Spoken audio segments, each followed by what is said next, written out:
Hey, good morning, everybody. Good morning, John. Here, I see 42 are playing. Okay, you're all muted and you can turn yourselves back on. I hope you can still hear me. Somebody give me a thumbs up if you can. All right, thank you very much. This is Lancaster Woodturners Coffee Hour number 93, and it's March 10th, 2022. My name's John Kelsey. I'll be the moderator today, as most Thursdays. We have 43 on screen right now. I see Brandy off in Telluride is going to go ski and have breakfast instead of staying with us, and who can blame him? So I'm going to go back to a gallery view for a second. I think there's a bunch of new people here, and if you are new to this, wave your arm so I can see who you are, if you wouldn't mind. There's one. Robert Wynn is new. Tim Cyber is new. Gerald Hatley, Gary Mayhew, Larry Hunter. All right. As we get into this hour, if you guys have stuff you want to show to introduce yourselves, we'll come around to you. As always, we use raise hand here. You'll find raise hand on the reactions tab down on the bottom right, the bottom right of your screen, center of your screen, but the right hand end of the toolbar that goes with Zoom. There's a tab called reactions. If you click that, you get raise hand. And if you then raise hand, your screen pops up to the top of my window. So I know you want to show stuff today. And you can also do that in a discussion. And you can see the whole row of raised hands. I also have a bunch of photos that people have sent me over the last few days. And I've got share screen figured out well enough on this computer, I believe. Before we go to the raised hands, however, I'm going to take the liberty of showing you a video from Richard Raffan. As you know, Richard will be our guest of honor next Wednesday at 6 p.m. for an evening cocktail hour with Richard Raffan. He'll be calling in from Australia. He has a little 5-minute video showing his workshop, and I think it's very instructive against the very complex workshops we've been seeing lately. We've been seeing some very highly evolved workshops. Richard's is not that, or maybe it's more highly evolved in its simplicity. And so with that, I'm going to try and share screen to show the Richard Raffan workshop tour.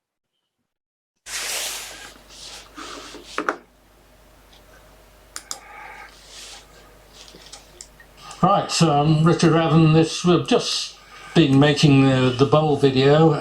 Thought you'd like to have a look and see how everything's generally arranged. There've been a few questions about tools and things. So broadly, when I've got the tools I'm using are on the bench in this mess here. When I'm not using the tailstock, that's got its own little stand that's often over near the window anyway. My dust extraction hood is designed to come apart if a bowl flies off. So it's basically the dust extractor is through this window in here. That was the only place I could put it for this workshop when I downsized. So the pipe comes up here. That's a loose lid. This is hinged so that if I need to cut in from this angle with a tool there, then that's not going to get in the way. This can also slide in and around, so if I've got something long, it'll pick dust up over a wider area. The hose here actually also goes over to my bandsaw, which is just about in shot. So that's just very convenient for me here. Now, behind the lathe, I've got my spur drives and tailstocks there. This is where I keep the hex wrenches for the chucks. Really designed so that when I got to reach for them, and that just stretches the muscles a bit. This is one of the projects out of the project books, which is a half bowl, a hanging wall bowl. That's where I keep the wax, and there's also a belt cleaner in there. Can I ask about the linseed oil rags? There's been a few videos. The linseed oil, well, this is it's filthy enough now that it needs to go out really, and you shouldn't really. Well, it's not advisable to keep oil-soaked rags anywhere in the workshop near shavings, because they're supposed to spontaneously combust. I've never seen it happen, but there are too many stories, so it probably does happen. So that will go out later today. The other thing we've got here, if it's in focus, I have rare earth magnets on top of the lathe. They're very useful too, just for keeping stuff stuck there. I mean, if I want to, it'll sit there quite nicely. Down below I've got another half bowl with spacers for the screw chuck. Then further around I've got other bits and pieces of junk. I've got the calipers and dividers up above the spur drives. There are more drives and odd bits and pieces in there. There's a spur faceplate, which you'll see in a video on natural edge bowls. And then we drop down, and the tools, I've tried dozens of different ways of storing tools over the years, and this is the most satisfactory. It's a bucket on a turntable, and it's under a shelf, so in theory the long tools are tucked underneath the shelf when I reach to the shelf, so I don't get spiked. That's that. Behind the tools I've got a few, these are chucks basically which go onto a screw, and therefore they're jam chucks, so that would, a rim of a bowl would have gone into that, and likewise with that one. They're kind of double-sided generally, so that's that. There's another spare screw chuck up at the back, another little baby one here. And then we come round to the more general chucks. Then we come round to the more general chucks over here. I've got the screw chuck, which is the Vic Mark 3-in-1. It does come apart, so that's what I've used most of the time. But having made a screw chuck for the video, for this video series, I'm using that one quite a bit, and for the first 15 years of my turning career, or maybe longer, that's what I use. They grip extremely well, and if you break it or stuff it up or anything, you just make another one. It takes about 5 minutes. Bigger chuck here for doing platters and things like that, but mostly I've downsized, so I'm now mostly VM100 chucks, the smaller chucks, and I've only got one of the 120s. And then further around again I've got a whole lot of odd bits, and that's a teeny little bowl ready to go, forgotten about that. I've got little stubs which are useful when you want small jam chucks and things like that. Never throw those away. And down in the cabinet underneath, this is where I keep the abrasives, and that means that I can close the drawer up, so if there's any shavings coming this way, then at least they're not going to fill up the shavings drawers. And below that I've got more tools, a few of them, and below that I've got sanding equipment and stuff, and below that I've got handles. And I think that's about it. Okay, how did you like that? I'm impressed by the simplicity of Richard's shop, and that I would call that highly evolved as opposed to primitive. He's gotten there after having much more elaborate shops and making a living at it for many, many years, and he's down to a small kit of tools and a very basic, simple setup with shelves and old cabinets. Very impressive to me. Comments? He also makes just one thing. He makes boxes. When you start making all kinds of things, you need different tools, jigs, on and on. But when you start making different shaped things and different items other than boxes, you get into all kinds of different tools and jigs and checks and you name it. Of course, we all have a few that we'd never use. Yeah, indeed we do. Yeah, I'm going to go back to gallery view. And let me see, I don't know whether to give priority to people who, well, I know there's some follow-ups from last week that I think are pretty interesting that we ought to catch. Michael Brazeau, can you show your pictures, or do you want me to show them from here? Yeah, no, I'll try it here. Okay. Michael last week described a winch system that involved a rowing machine, and no one knew what he was talking about. So here we go. Yeah, so my nephew picked this up on Big Garbage Night one time, and he and his father had a bad habit. Anyway, this was the base of the rowing machine, and the seat would have sat on this trolley that moves back and forth. So this is, I think it was a 1,000-pound hoist I picked up. I just keep the chain in a pool chemical pail because it doesn't dangle down. So my lathe is over here. When I get to this extension here, I'm more or less dead center on the lathe. So let me go to the next slide.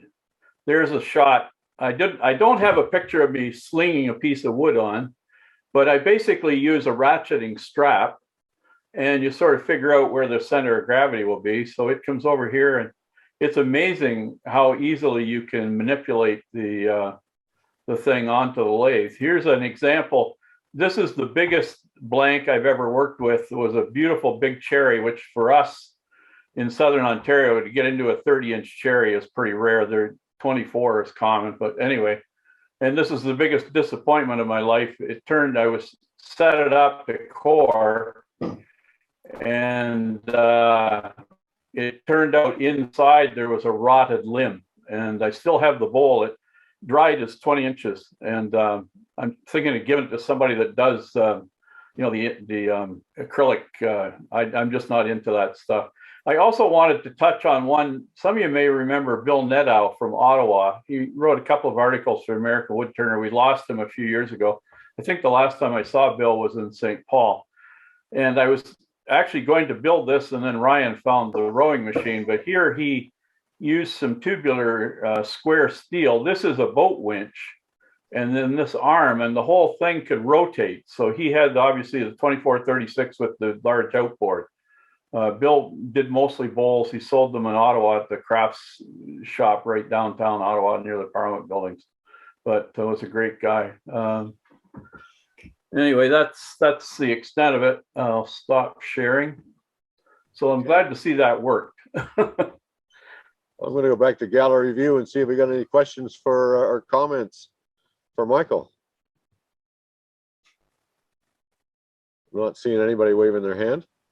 So there's another follow-up we have from last week. Stew Bremner from Edmonton showed us described a contraption he had that allowed him to flood coat a very complex Burl root turning. And we sort of floundered around trying to get him to describe it. And then we got him to give us a little video. So I'm going to try and play that video now. Hi, my name's Stew Bremner. I'm at my shop here in Spruce Grove, Alberta. It's been kind of brought to my attention that a few people are interested in a piece of equipment that I use for holding a bowl or something on a chuck that I can work with on the bench. And what it is a piece called a power arm by Wilton. And as you can see, it's very maneuverable for a lot of different things. I've done some flood coating on some bowls, and using this I can actually hang a bowl right upside down by taking it out of this bracket here, sticking it in here, and then I've got a bowl sitting upside down. You can see that a little better. So I can rotate it or turn it on a different angle, like so. Turn it if I want. This piece of equipment is like I said, the name of it is Power Arm. It's made by Wilton, and all I've done to modify it is I bolted on a piece of angle iron that I can bolt to this bracket here, or take it out and put it in a vise, and I can have it work. I can work on something at the bench with it. The other piece that I had to make the alteration is I had to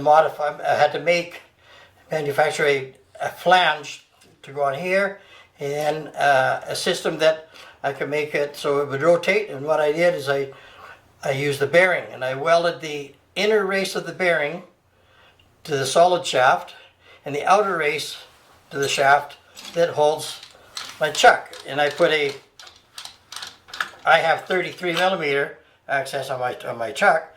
I just had to put a piece of a 33 millimeter bolt and weld that to this plate here, and there it is.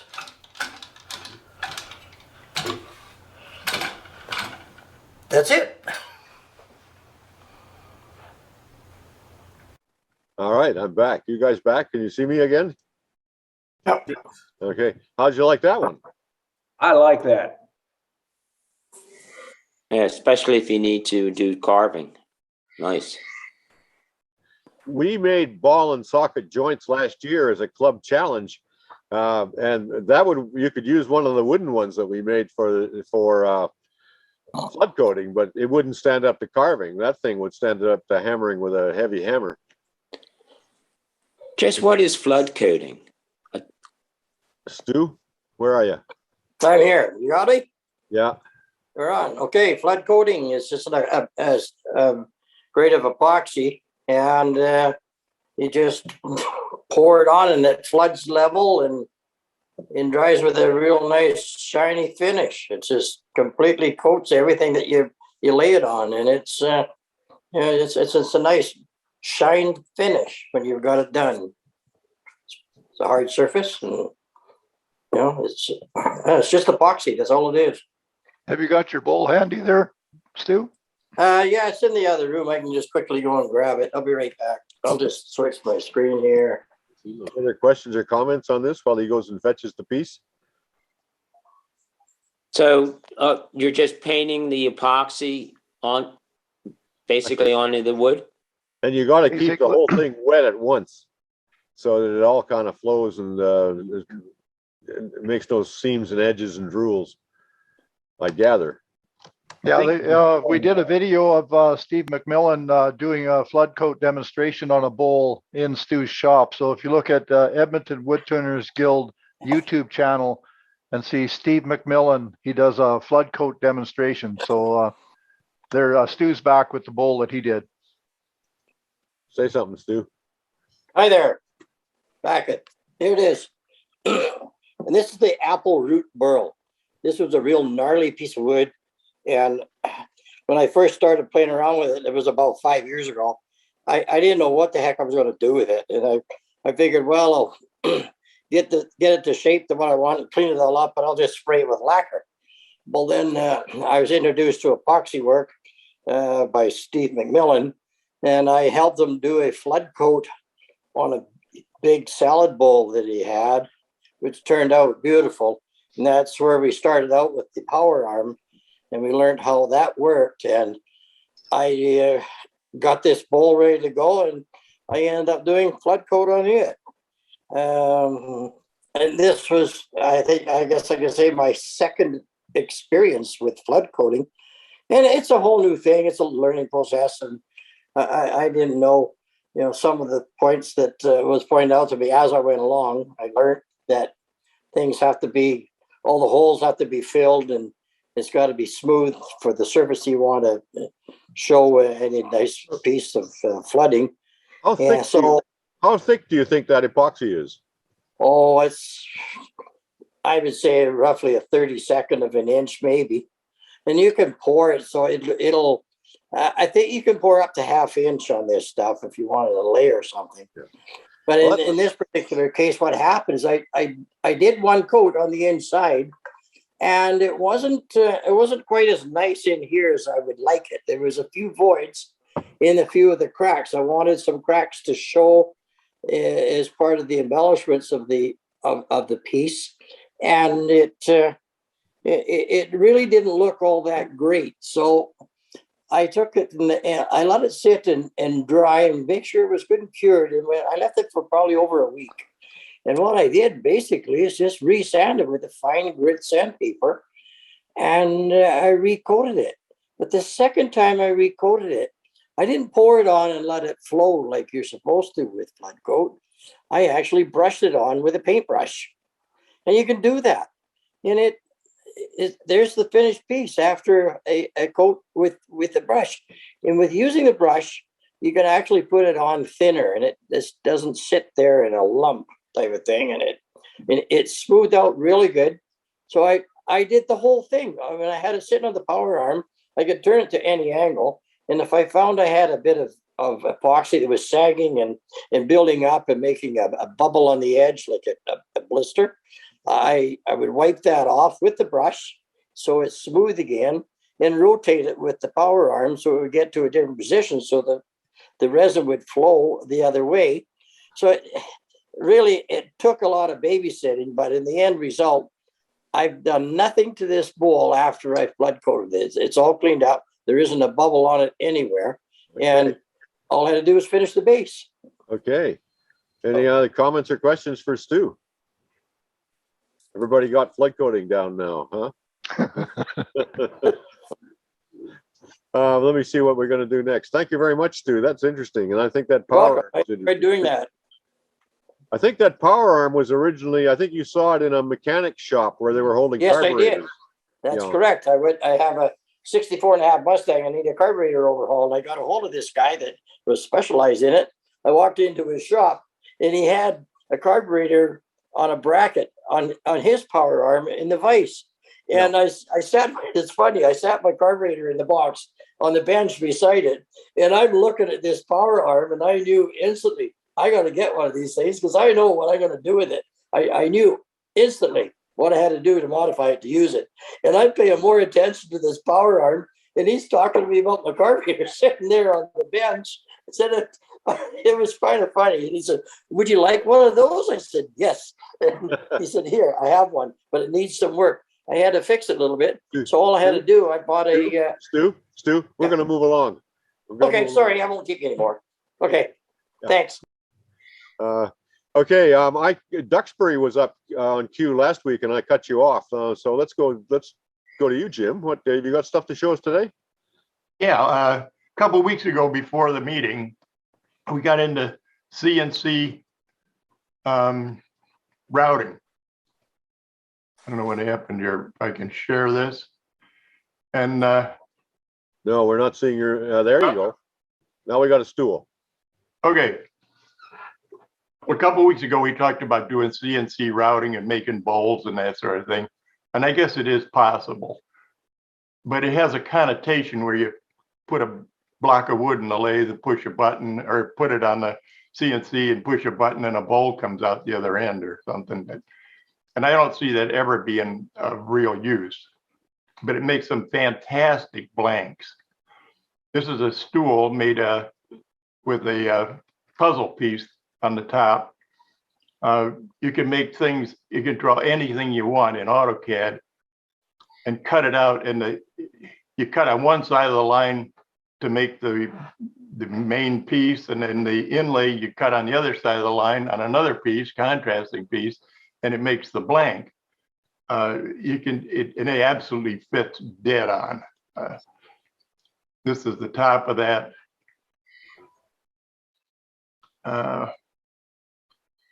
This one, bottom. Wait a minute, go back to that bottom if you would for a minute. Am I seeing 3 different leg designs or just 2? There's 3 legs. Are they all the same? Yeah. Okay, I'm not seeing. The cross members, the maple part of the spreaders. Got it.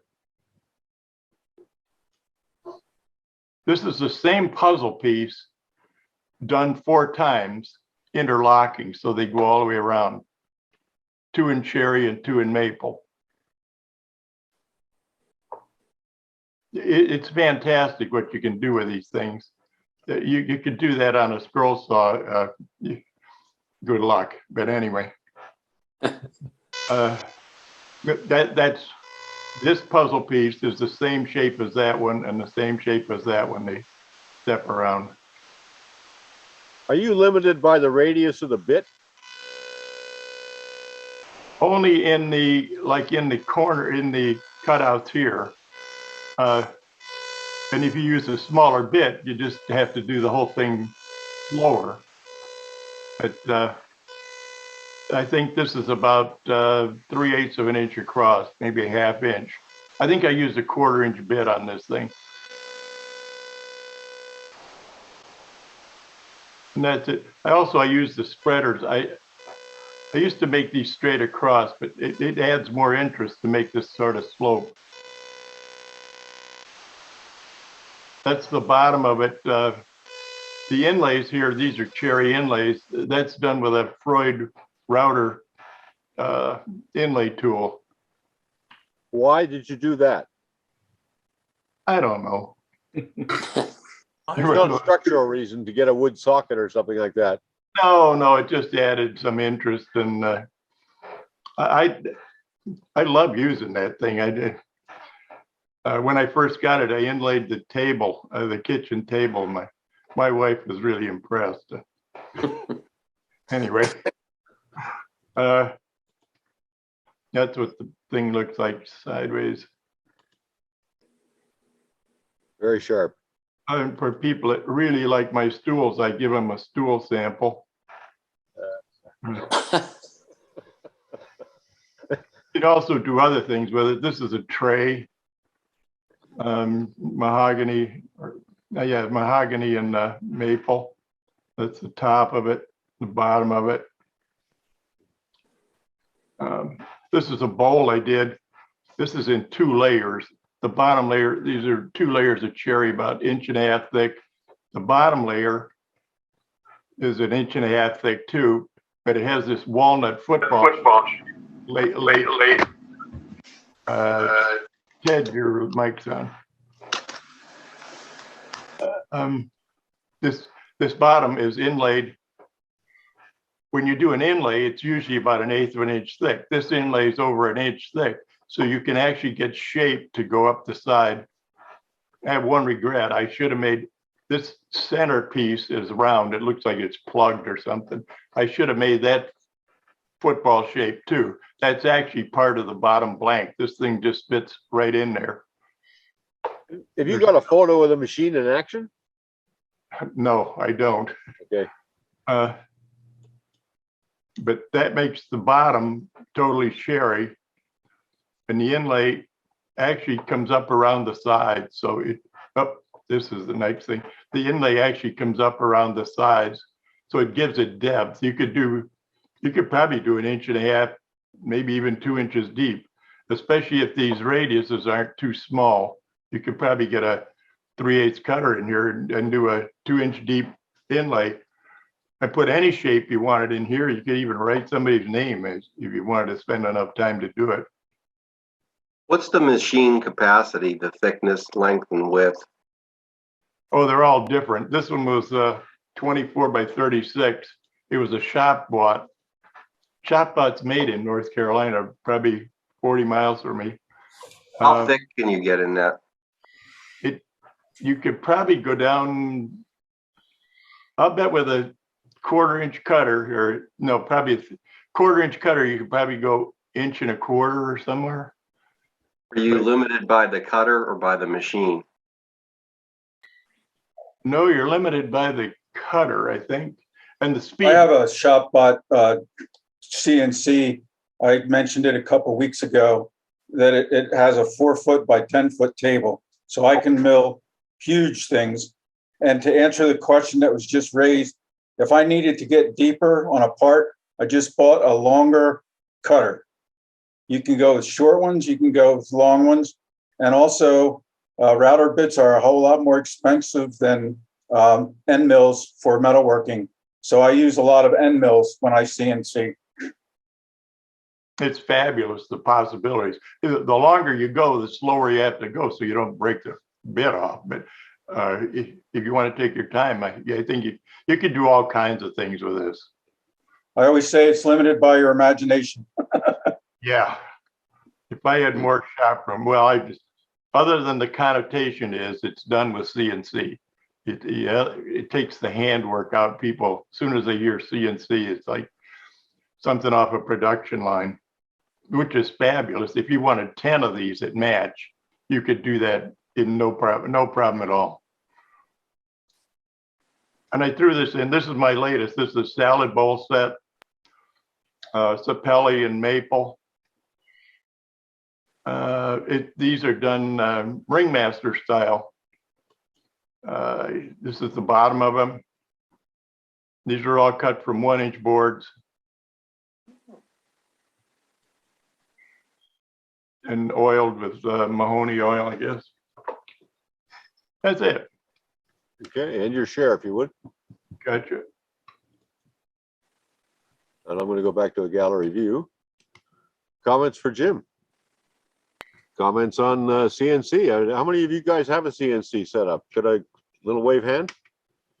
1, 2, 3, 4, 5. Okay. So they're coming into the more general use, it looks like. How many of you would like to have one? You gotta be kidding. Yeah, okay. So it goes. Hey, Jim. Wonderful for making blanks, the blank itself. Yeah. It looked like you had a third wood on that last set. You sure you didn't have 3 different species? No, there's only 2. I saw an orange one on the edge of the bowl and I wondered what it was. No, it's maple and sapelli. Okay, I'm going to move along to John Chalakian. You've been done out of this for quite a while. I've got your slides up and I'm going to start showing them. Are you there? Yes. Okay. I got to share screen. Hang on till I share screen here. I have a last year I bought a Grizzly bandsaw, and it comes with some attachments. So I built a holder that goes on the end of the lathe, and so this is showing the resaw fence. I also, that tension little thing is a plaque that I put on the bandsaw, so I remember to release or to tighten the tension before I use it, and it also holds the Allen wrenches for adjusting the bearings and all. Next one. Miter, I've made it from just a piece of scrap metal, a little slide that holds that on. Next one is the rip fence. It's a holder, simple setup. That board that I just screwed it into the metal using metal screws, and I use some caulk, silicone type stuff as a glue, along with the screws to attach it to the metal siding. Next. And this is the overall view. It just goes from top to bottom. And so the point here is you've attached that whole apparatus to the back side of the bandsaw for all of the accessories that go with it, yeah? Yes, exactly. Okay. Next. These are handles that I made. The vertical one is an oval shape. Next. This is inspired by Richard Raffan's video on making tools.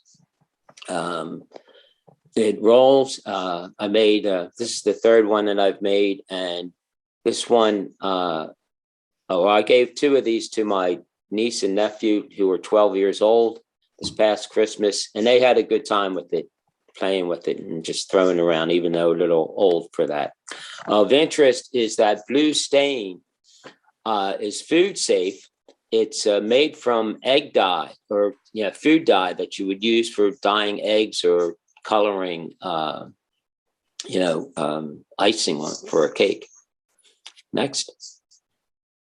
And a few weeks ago, somebody was talking about burning lines, and they were having problems.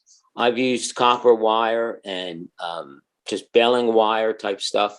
But the best that I've used is this spring steel. It's also called piano wire, and it's available from craft stores. Next. This is a bowl that I turned. It's oak. There's some bark inclusion, and it's sitting on another kind of little small plate that I have there. Next. And that's top view of it. The finishes on this is a mix of boiled linseed oil and shellac and some wax. Did you have to do anything to keep that bark inclusion from flying apart? I believe I used some of the min wax. I forget what they call it, a stabilizer that I used on that. It was I was at Lowe's or one of those places, and I saw this and I thought, geez, this is interesting. So I bought it, and then without any particular intention. And then when this came along, I did paint it on there, and it did seem to help, toughened it up a bit. Another bowl, this is apple, that I helped my neighbor take down a dying apple tree. And so this is from that. Next. Some other bowls, apple, and a plate. And of interest, the plate on the left there, I had made it a little bit too thin, and I was afraid I was going to come through. So I drilled a little hole, or I didn't drill it, I turned it. And then I filled it up with clear epoxy, and I used, again, with the epoxy, I used food dye, and that's where the color comes from on that. So the food dye mixes well into the epoxy, does it? Yeah, yeah, it does. And I just did another bowl where I had some breakout. It was a kind of a branch that was in there, and I took some dye, and I put a little too much in there, so it took a little bit longer for it to dry. But I'm about to turn it, so I'll find out how that particular worked. But yeah, it seems to work out fine. This is a fixtures and chucks by Doc Green. Some of the projects that are going to be should be following came from this book.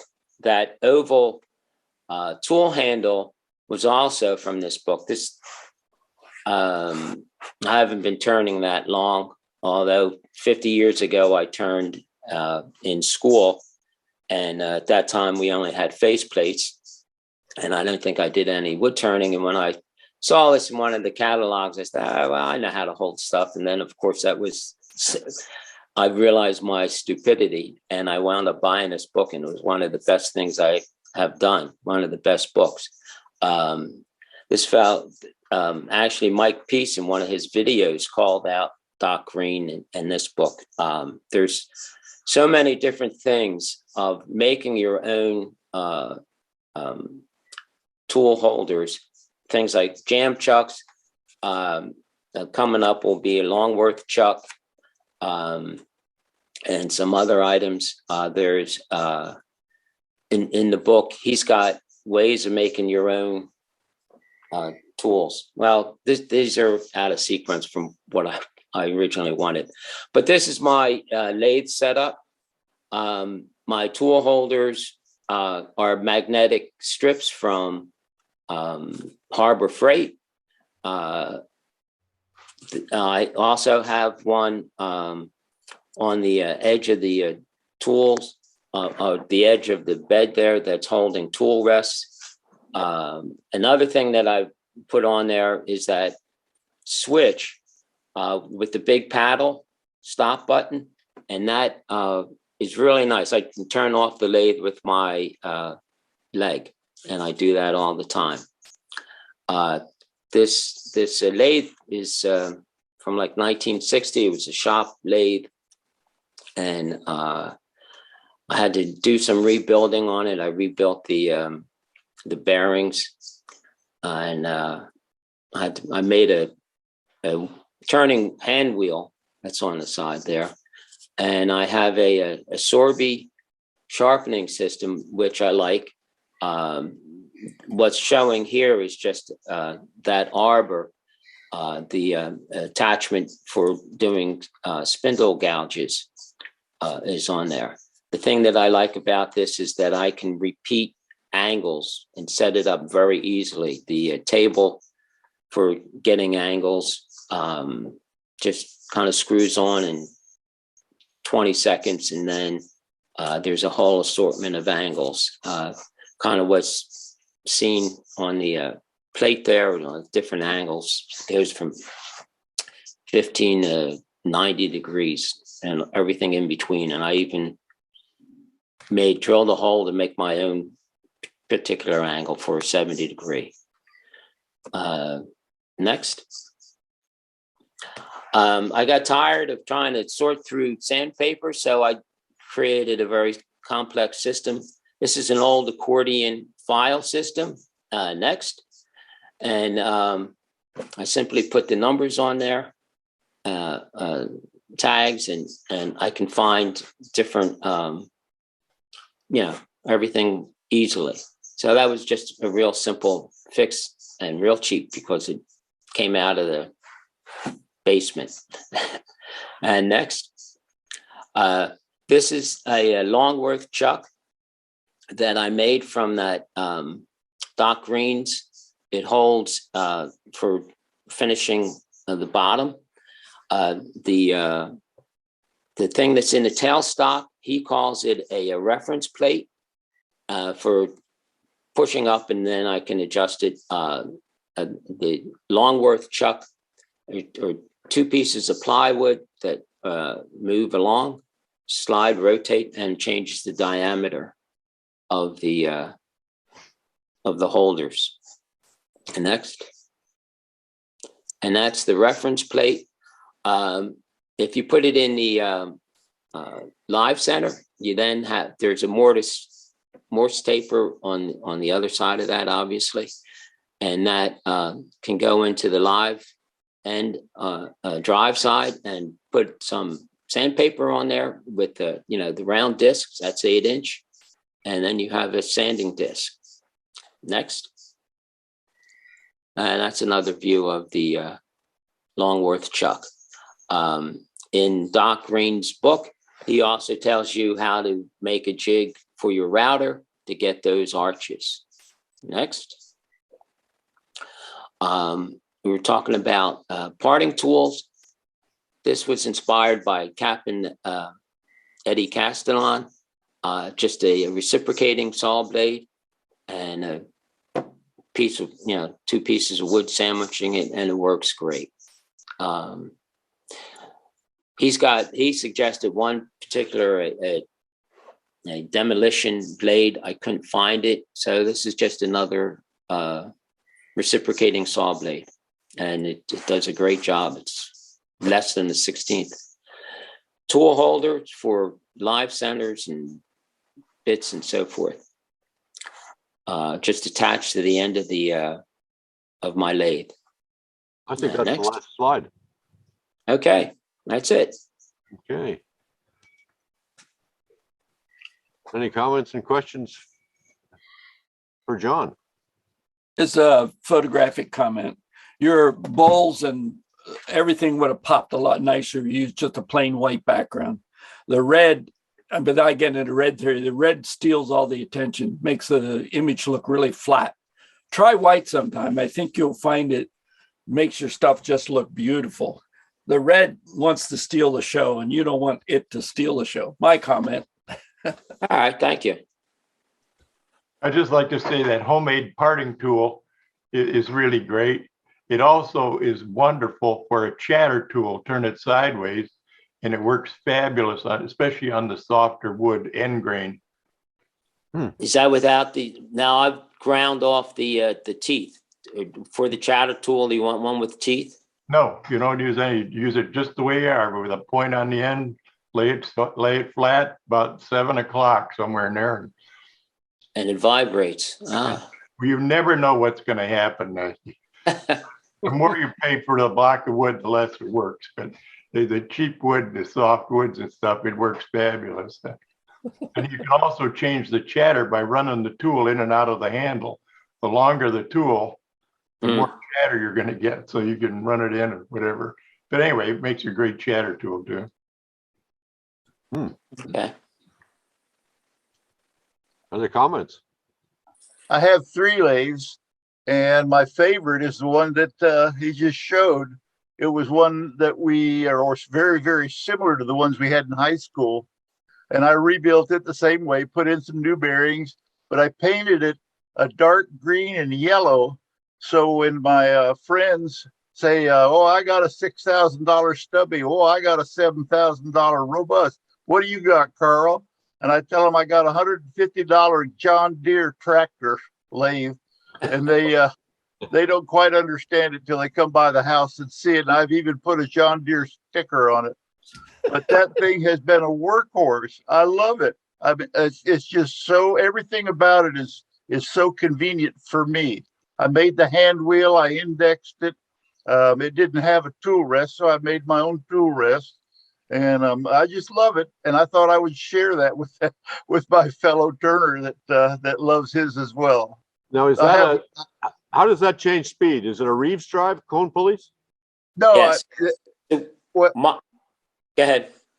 Okay. Yeah, mine didn't have that. This was just a bare bones piece of scrap metal, really.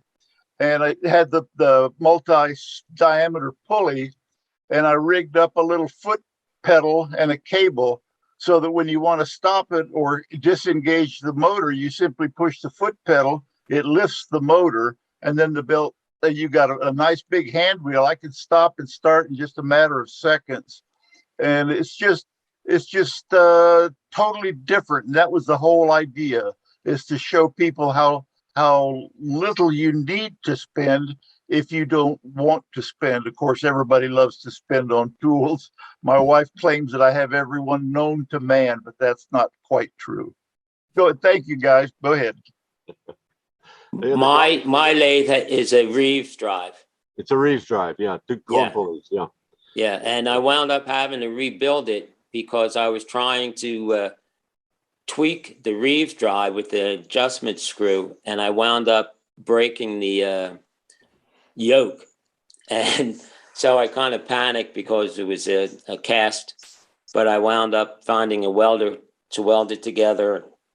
And in the process, I had to change the bearings. And when I got it, I was told the bearings are getting a little shaky. But so when I had to take it all apart to get to the yoke, it was a no-brainer to change the bearings, which was an interesting process. I'll bet. Thank you very much, John, and appreciate your patience and with us in getting the screen share sorted out. Yeah, unfortunately, I've been trying.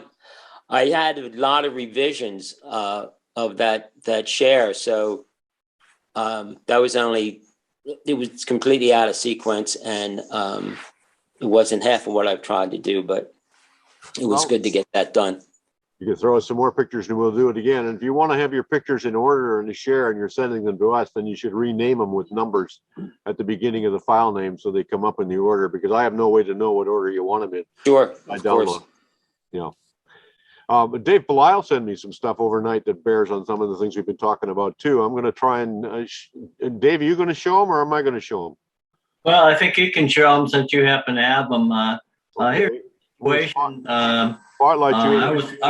was on with Susquehanna on Tuesday, and Toby Bowler was doing the demonstration, and he talked about a jam chuck, and then he talked about just bringing up the tailstock and compressing something against a block of wood, as you see right here in the picture. And he just called it a compression. He wasn't sure what to call it. My question is basically, is there a specific name that people in the woodworking call this system, where you take a soft piece? Let's say you're doing a larger bowl. You take a soft piece of I use a rubber type of material, and if the bowl is big enough, you just put that against the chuck. Then you bring up the bowl and you bring up your live center and you partially finish the bottom. And I was wondering if there was a specific name for that method, or it's just another type of jam chuck. I think it's a jam chuck. Any comments for anybody? Yes, my comment is I make the distinction, and I think maybe Doc Green does. People tend to call everything like that a jam chuck, but to me, a jam chuck is something that is being held without the assistance of a tailstock. I agree totally with that. A friction chuck or compression chuck is when you're bringing up tailstock support. And I think of those as two different methods, and I'm careful to use that terminology. So you would call it a friction or a compression chuck? Yes. I've always heard of it as reverse chucking. Well, reverse chucking has to do with how you're dealing with a bowl, but you could be doing anything on a compression or a jam chuck, may or may not be reversed. Interesting. Next picture. You ready for the next picture, Dave? Sure. Yeah, that's just finishing the bottom. I just take a carving knife and carve off that nipple that's left over. And when you do it, I'm getting some real nice bottoms that way, and pretty pleased with the whole method. Next picture, that's just another one. I think I have a picture of some pieces of wood that I use. In order to take that nubbin off the bottom, I use a flush cut saw that has no set in it, and that cuts pretty clean. Yeah, thanks, Ron. And here's a mess of them I just had when I have a spare piece of wood and it's on a lathe and I want to do something with it. I'll do something. Now, the one piece I made, I was putting on the lathe. I didn't have anything that fit properly, so I actually took the one on the far left and reshaped the end of it to get it to fit inside. And you can see I'm just using pieces of rubber type material to put inside the bowl when I do that compression or friction. Mm-hmm. The name, like I said, I wasn't sure if there was something more specific than what Toby said on Tuesday. He called it just a compression of some sort. It's a good method. I use carpet. Yeah, I've done a lot of on the compression part of it, bring up the tailstock. Thank you. Yeah, I use the jam chuck if I'm doing the top of a acorn box, or if I'm doing an egg, a hollow egg and stuff like that. But I've been using this method for a lot of small bowls and things. Thank you very much. I really appreciate it. And John, thank you for all you do. Thank you. I'm going to go back to gallery view. We've got time for one more. I'm going to call in Judy Stone. Are you going to show your own pictures, or is Barry going to share them? No, Barry has them. Thank you. Got them, Barry? Okay, okay. So Kai, you need to know this was inspired by you last week, that I needed to, and your meticulous shop. So I needed to show you my setup, which Mark and I jokingly call lathing in the lav. I don't like working in the cellar and the cinder blocks. Feels too gloomy to me. So we got this Laguna mini lathe, which is just wonderful, and put it in the guest bathroom for me. Next, please. Is that a new Laguna or a used one? No, that was a new one. Yeah, nice place to work. Yeah, it's and it's got a nice sunny window and very cheery. So the artwork on the door behind me are my kids' handprints from when they were in preschool. We are a bit of pack rats and sentimental that way. You can see me turning a walnut plate here. Next, please. And not as neat as your workshop, Kai. Next. Pardon? You don't flush those chips, do you? That would plug up your porcelain pretty badly.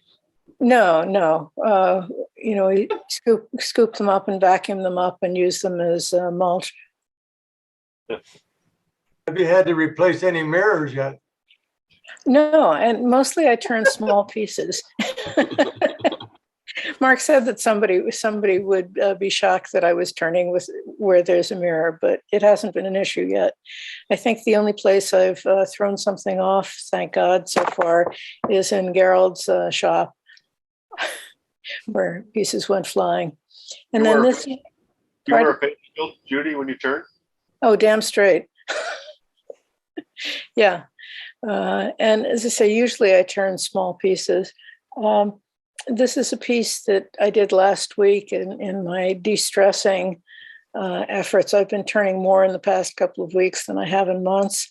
And Mark had cut a piece of maple up that fell in a recent storm. So this was very green, wet wood. Next. And then very weird looking piece, but I got a nice thin wall. So I was pleased with that. So that's it. Thank you. Judy, in that last picture, is the pitch line just barely above the rim of the bowl? Yes. Yes. Tip of the tree. Yes. Go ahead, Barry, so what? No? That was wet wood. That's probably going to go oval on you before it dries. Which is one of the things that I really like about turning wet wood, actually. Yeah, I like it also. Yeah, I've gotten some very nice shapes that way. You'll probably get a raised edge and a low, it'll be swan like this at the top edge as well with the pith where it is. Yeah, I don't know that it will change that much because it's got wax on the outside. I put oil on it and then wax, so it may not shift as much as some other pieces, but I really didn't want it to crack and get totally ruined. So thank you. Thank you. And on that brings us right up to 11 o'clock, and we generally start on time and end on time. And we have 44 on screen right now. We had 52 at the high point of this one. So we've whiled away another very pleasant hour with Lancaster Woodturners Coffee Hour. Thank you all very much for your participation and your attention. And remember, how many countries today? England, Canada, Germany, and all over the States. Right. And Canada. Next week we will not be on Thursday morning. We will be Wednesday evening at 6 p.m. instead with Richard Raffan. And then the week after that, we'll be back on our Thursday morning schedule. So thank you all. John, just before you go, can I just show you one bowl? And if people are interested, I'll show them how I made it sometime. Okay, yeah, I'll get to you this week, Don. There you go. Show it. Wow. That's the inside, and that's the outside. Oh my gosh. You're going to show us how to do that next week or 2 weeks from now? I will arrange some photographs. I'll make another one and do some photographs ready for a fortnight's time. Perfect. We love that. All right. Thank you all. That's what it is. Okay. See you all. Going to end the meeting. Thank you very much. Thank you, John. Thank you.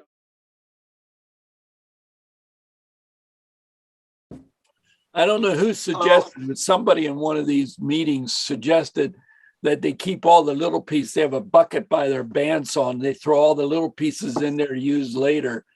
That's a never-ending trail of buckets after a while because you fill one, you move the next one, and you fill it. So. Well, I also have a wood stove, so I heat the shop with wood, and sometimes it gets pretty warm in there. Yeah, that's where all my scrap goes. Yeah.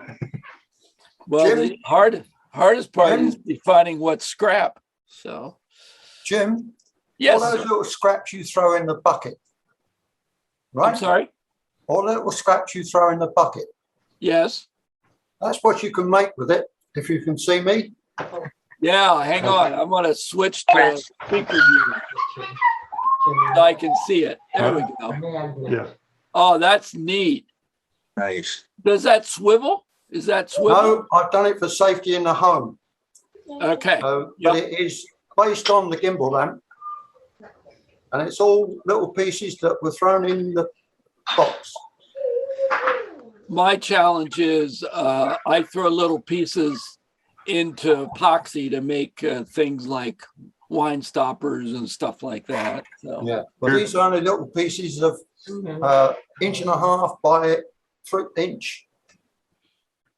Yeah, what we need to do is put a little hole in the top, but if it doesn't fit through the hole, it doesn't go in. So. No. Like that. I cut all the 12 pieces, glued a ring together, glued a second ring, faced them off, glued the 2 rings together, and then turned them on the lathe. So we make, that's what. Here's what my wife saves. Oh my gosh. Little webcam to look at the guy. Are the ears wood? No, they're leather. Covered all They're leather. There's a magnet on the bottom. So you stick it on a refrigerator or something. I do those in cheese. She makes I made the cheese too. People buy. We have a wire with a mall on it and a piece of cheese, and I call it an infestation. But they buy the whole infestation and the cheese. So here's the. Oh my gosh! Wow. Yeah, but my mouse is in the cheese. Yeah. I can't get it out. Wow. Does a mouse trap work for those? You what? Does a mouse trap work to catch those? Yeah, no. A wooden mouse trap. Yeah. Hey, what wood was that white wood you showed? The mouse was. Is that holly? It probably holly. It could be holly. Yeah. Okay. The white wood. Oh, that was, I used maple. Yeah. That might have been holly. Yeah, that was. She saves everything. So we were talking about that mouse infestation, and you asked about wooden mouse traps. This is what I build for wooden mouse trap. Okay. And when you take the lid off, I make the lid so that when you turn it, I don't know if you'll be able to hear it, but the lid squeaks. Yeah. But when you open it up, it's got a mouse. Oh, cute. How cute. And the only people were always jumping up and down. Well, how does the mouse get in? And I said, well, it's a wooden mouse trap. It only catches wooden mice. Okay, Duck, there's one for you to do. Yeah, that's a Raffan style box. I made that in a course with Richard Raffan about 5-6 years ago. All right. Does he know you keep mice in his box? Actually, he does. He Oh, really? actually has one of my mouse jigs that I built about 8 years ago. He actually took one of my mouse making jigs back to Australia with him. Wood shop. Thank God for wood.